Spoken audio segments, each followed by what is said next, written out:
আজ বাড়িতেই বানালাম চিজলিং। এই চিজলিং বানাতে ময়দা ছাড়াও নিয়েছি মাখন, দুধ আর কতগুলো চিজের স্লাইস। ময়দার সাথে লবণ, সামান্য খাবার সোডা আর হাফ চামচ মতো চিনি ভালো করে মিশিয়ে নিচ্ছি।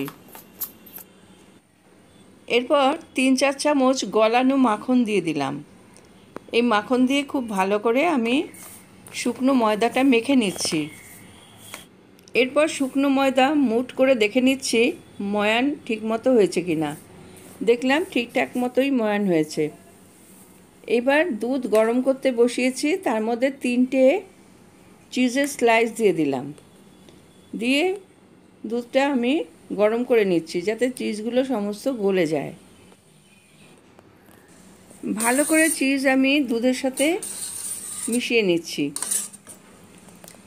যতক্ষণ না সমস্ত চিজ দুধের সাথে ভালোভাবে মিশে যায় ততক্ষণ পর্যন্ত আমি দুধটাকে জাল দিয়ে নিচ্ছি।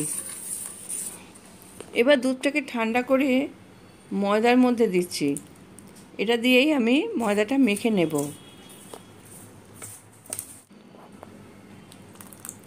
ভালো করে ময়দাটা আমি মেখে একটা ডো তৈরি করছি। ময়দা আমার প্রায় মাখা হয়ে গেছে। এরপর আমি বেশ কিছুক্ষণ এই মাখা ময়দা ঢেকে রাখছি। আধ ঘন্টা পরে আমি ঢাকনাটা খুলে আবার কিছুক্ষণ হাত দিয়ে ডলে নিচ্ছি যাতে একদম স্মুথ হয়ে যায়। এরপর লেচি কেটে বড় একটা পাতলা রুটি বেলে নিচ্ছি।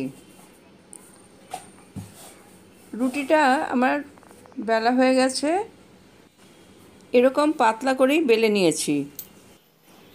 এরপর পিৎজা কাটার দিয়ে চারিপাশ কেটে নিয়ে আমি একটা চৌকো শেপ তৈরি করলাম।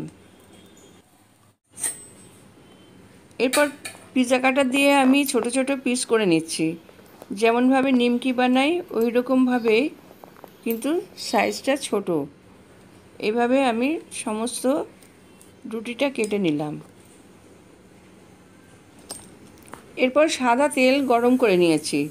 এর মধ্যে পিসগুলো আমি সব দিয়ে দিচ্ছি। হালকা ব্রাউন করে আমি এগুলোকে ভেজে তুলব।